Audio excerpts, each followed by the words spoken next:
Alors, comme je disais tantôt, la blockchain peut également être utilisée dans le domaine foncier. À l'exemple où, avec tous les problèmes qu'on a aujourd'hui, imaginez-vous, hein, imaginez-vous des personnes qui vendent des terrains à plusieurs personnes. Les titres fonciers qui sont faits et dupliqués dans tous les sens. Imaginez-vous donc un système dans lequel on peut avoir un titre foncier unique qui ne peut pas être falsifié et qui va être traçable au fil du temps. C'est-à-dire que en 2018, on a créé un titre foncier par rapport à un terrain précis. En 2035, on est capable de retracer tous ceux qui ont reçu partout où est passé ce titre foncier, c'est-à-dire toutes les personnes qui ont eu ce titre pendant 10 ans, pendant 20 ans, pendant 15 ans. Tout est retraçable. On remonte jusqu'à la personne qui avait acheté en premier. Et en plus de ça, le caractère infalsifiable et la production unique de ce titre. Là, c'est à cet exemple-là. Le côté des votes, des actions, des votations, je ne vais pas entrer plus en détail, mais ce serait très bénéfique, surtout pour nous ici en Afrique, qu'on s'adapte à ce système de la blockchain. Alors, on dit qu'elle peut également servir de registre pour assurer une meilleure traçabilité des produits et des actifs. C'est-à-dire que, vu sa particularité d'être traçable, de sa traçabilité, on peut également l'utiliser pour suivre des produits ou bien pour suivre peut-être sa clientèle peut-être, pour son portefeuille, que ce soit dans le domaine des assurances ou quoi que ce soit. Chacun a besoin d'un registre qui serait sécurisé. On dit qu'elle peut également s'appliquer dans le cadre des smart contracts. Les smart contracts sont des contrats intelligents. J'entrerai plus dans le détail quand on parlera, peut-être vers les 3e, 4e vidéos. J'entrerai plus dans les détails pour bien expliquer c'est quoi le smart contract, comment est-ce que on déploie un smart contract, à quoi est-ce que ça consiste vraiment le smart contract, le contrat intelligent, tout ça c'est qui. D'accord.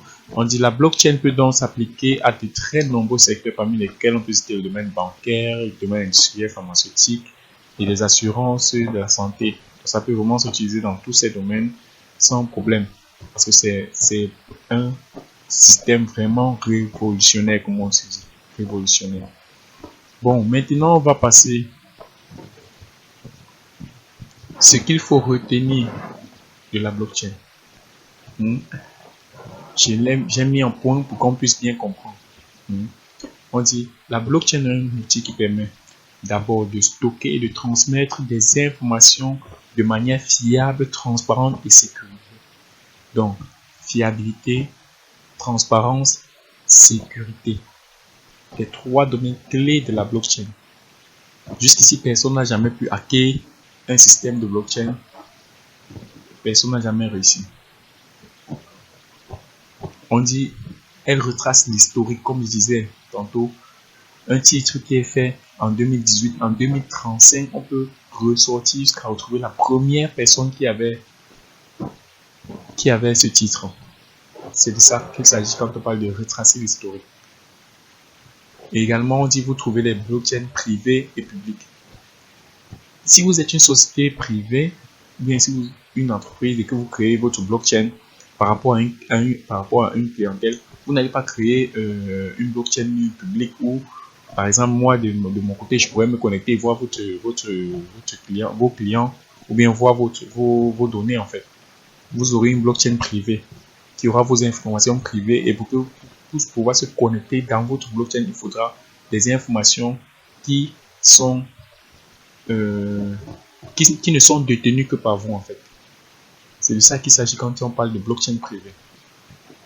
Et puis on dit dans la blockchain, toutes les transactions sont traitées sous la forme de blocs, devant être validées par des nœuds, les réseaux avant d'apparaître dans la blockchain. Ouais. Je pense que c'est compris là. Parce que je me suis beaucoup plus attardé dessus au début. sur le fonctionnement. C'est quoi les blocs, comment les informations sont insérées dans les blocs, comment est-ce que c'est traité, la validation par des nœuds après avoir été vérifiés par le système cryptographique, comme on disait, avant d'être publié dans la blockchain. Et puis on dit sa transparence et sa sécurité permettent à la blockchain de pouvoir être utilisée dans plusieurs applications qui sortent du cadre de la finance. Je pense que c'est clair. Là, c'est à quoi va nous servir la blockchain. Ce qu'il faut vraiment retenir de la blockchain, c'est ça. Donc, dans la prochaine vidéo, nous allons parler du rapport entre la blockchain et les crypto-monnaies. Donc, jusque là, tout.